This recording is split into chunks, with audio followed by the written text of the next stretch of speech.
Սիրելի հայրենակիցներ, այս քանի օրը հնչեցին տարբեր ելույթներ, ես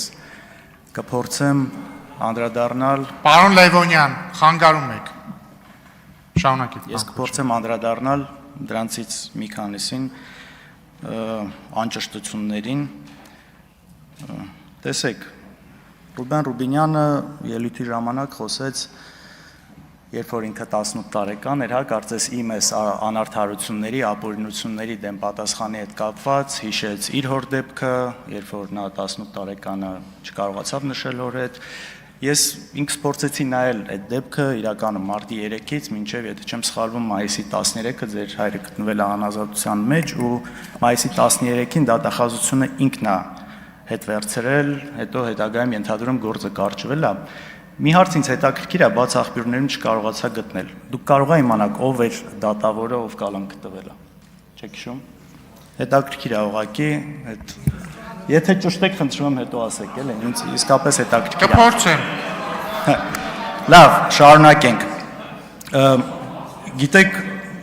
իսկապես հնարավոր է նաև խոսվեց մի քանի հոգի այստեղ խոսեցին նաև այսպես անընդհատ, երբ որ փորձում են մեզ հակադարձել 2008 թվականի հետ կապված, մարտի 1-ի հետ կապված ու շատ ուրիշ հարցեր։ Այստեղ երբ որ բովանդակային չի լինում, սկսում է այս հետ գնալ, հիշել, կարծես դրանով փորձելով արդարացնել այն ինչ հիմա կատարվում է, ինչը կարծում եմ ճիշտ չի ու արդար չի, բայց ամեն դեպքում, նաև կարծեմ Վահագն Ալեքսանյանն ասում է մարտի 1-ին անմեղ մարդիկ էին ձերբակալվում ու կալանավորվում, հետապնդվում։ Գիտեք, միգուցե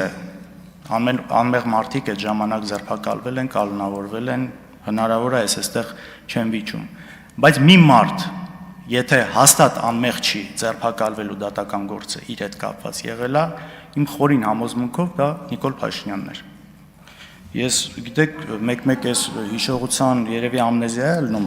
շատերի մոտ, ուզում եմ ուղղակի մի ձայնագրություն դնել ու նաև այսօրվա այս ձերբակալությունների ֆոնին Facebook-ային գրառումների ու զուտ կարծիք արտահայտելու համար մի հատ նայենք էլի այս կոնտեքստում այս խոսակցությունը հիմա եթե լիներ դա ոնց կընկալվեր։ Ես ձեզ յուրաքանչյուրին կոչ եմ անում, ունենալ ձեռքին ինչ-որ բան, ինքնապաշտպանությունը կազմակերպելու համար։ Կլինի փայտ, կլինի քար, չգիտեմ ինչ։ Այո! Չեք պատկերացնի հոգիս ոնց էր փառավորվել, երբ որ իմացա, որ ոստիկանների ձեռից վահաններ ու մահակներ եք։ Լիքը հարավոր! Ասել եք մներ։ Հավաքում ենք, ինչքան հնարավոր է շատ մարդ։ Հիմա ոչինչ սուրհանդակ ուղարկեք, հեռագիր ուղարկեք, ցիտիկ ուղարկեք, մարդկանց հավաքեք այստեղ։ Մի խոսքով, այստեղ շարունակությունը շատ ավելի հետաքրքիր բաներ էլ կա։ Հաջան, եղել է մարտի 1-ին, առավոտը մինչև որևէ զոհ լինելա։ Լավ։ Եվ շարունակեմ, այս հնարավոր է, ժողովուրդ, հնարավոր է, իրականում այս ժամանակ, երբ որ ձեր վարչապետը այս հայտարարությունները անում էր, քարեր վերցրեք, բարիկադներ սարքեք, պաշտպանություն ստեղծեք, հիշացնեմ, չի եղել ոչ մի զոհ։ Ու նաև ուզում եմ հիշացնել, առաջին զոհը եղել է ոստիկան ու ընդհանուր 190-ից ավել ոստիկան այդ օրը տարբեր մարմնական վնասվածքներ ստացել, այրվածքներ, տարբեր բեկորային վնասվածքներ ու քաղաքացիական անձ 32 հոգի։ Ես շատ ցավում եմ այդ օրվա իրադարձությունների համար, բոլոր զոհերի համար, բայց երբ որ այստեղ գալիս եք դրանից խոսում եք, խնդրում եմ նաև արդարությունը փորձեք պահել։ Ու այսօրվա ֆոնին նորից կրկնեմ, այն ինչ կատարվում է, այն ինչի համար մարդկանց ձերբակալում են, ուղղակի սարուձորեն այս ամեն ինչի հետ, այն ինչ որ այս մարդը ասել է։ Մի հատ կարող ենք հիշել տարբեր քրեական գործեր, ինչի համար են մարդիկ ձերբակալվել։ Ու նաև անդրադառնամ մի քանի ուրիշ հարցի։ Բարեկիրթության մասով, գիտեք, իմ խորին համոզմամբ բարեկիրթ կամ լինում են կամ չեն լինում։ Մարդ չի կարող այստեղ լինել բարեկիրթ, սրանից դուրս չլինել բարեկիրթ։ Երբ որ դուք սահմանափակում եք ապօրինի կերպով, օրինակ հորս արտերկիր մեկնելը, դրանից հետո որոշ հենց միանգամից դա տեսախցիկը նկարած, ԱԱԾ-ի տեսախցիկի նկարածը հայտնվում է Ռոպեների ընթացքում, իսկապես ռոպեների ընթացքում իշխանական մամուլում սա հայտնվում է, ու սրա շուրջ ինչ որ մարդիկ, որ նաև այսօր այստեղ են գտնվում, սկսում են ամենալկտի ձևով գրառումներ անել։ Սրա պատասխանը ուրիշ տեղ, ուրիշ հարցությունում մի օր տրվելու է, բայց սա բարեկրթությունից բացարձակ հեռու է։ Եթե ուզում եք լինել բարեկիրթ, միայն այս ամբիոնում չի դա պետք լինել, դա պետք է լինել եւ Facebook-ում, եւ այս դահլիճից դուրս, եւ ամեն տեղ։ Ու ընդհանրապես այս բարեկրթության հարցը մի հատ տեսեք 18 թվականից հետո դեպքերը ինչպես զարգացան։ Ինչ կարգի բաներ թույլ տրվեց մարդկանց հասցեին, ինչ կարգի արտահայտություններ, ինչ կարգի լկտիություններ։ Ու այս ամեն ինչից հետո գալ այստեղ խոսալ բարեկրթությունից, կարծում եմ առնվազն ազնիվ չեք։ Ալխազ Ղազարեն օրինակ ասում է, երբ որ մենք խոսում ենք ընտրություններ կեղծելուց այս ընթացքում ու ամեն այսպես ցցում բանը իհարկե Բարգավաճ Հայաստանն մանդատները կոնկրետ գողանալն է եղել, ասում է, լավ ժողովուրդ, ասում է, մեզ մեղադրում եք, որ ընտրություն ենք կեղծել, բայց 49% ենք տարել, նաև ասում եք 50-ից ավել չենք տարել։ Եթե կեղծող ենք, ասում է, մի քիչ էլ ավել կկեղծեինք, էլի 50 կլինենք։ Դուք Հայաստանի 30 տարվա գրեթե բոլոր ընտրությունները համարում եք կեղծված, եթե չեմ սխալվում։ Օրինակ 2003 թվականին հայրս ընտրություններին տարել էր 49% ձայն Ստեփան Դեմիրճյանի հետ։ Հիմա այս նույն տրամաբանությունը մի դեպքում աշխատում է, մյուս դեպքում չի աշխատում, ո՞նց է, էլի։ Կարելի է չէ նույն բանը ասել։ Էդուարդ Աղաջանյան, դուք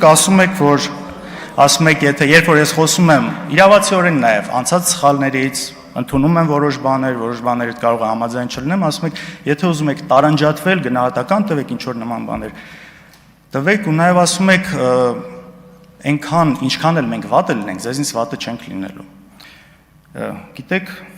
նախ տարանջատվելու խնդիր չկա, կա միայն մեծ հպարտություն բոլոր սխալներով հանդերձ։ Միայն մեծ հպարտություն։ Դե տնտեսական ցուցանիշների առումով միջինը երկնիշ տնտեսական աճ 10 տարվա ընթացքում։ Ու թե ամենակարևորը խաղաղության ու անվտանգության առումով։ Տեսեք, Քոչարյանի 10 տարիներին խաղաղություն կար, Արցախ կար, Նիկոլ Փաշինյանի ժամանակ չկա։ Չկա, պարզա, չէ։ Այս առումով ու մեկ էլ որ այստեղ գալիս եք տարբեր այսպես մեղադրանքները հնչեցվում, նաև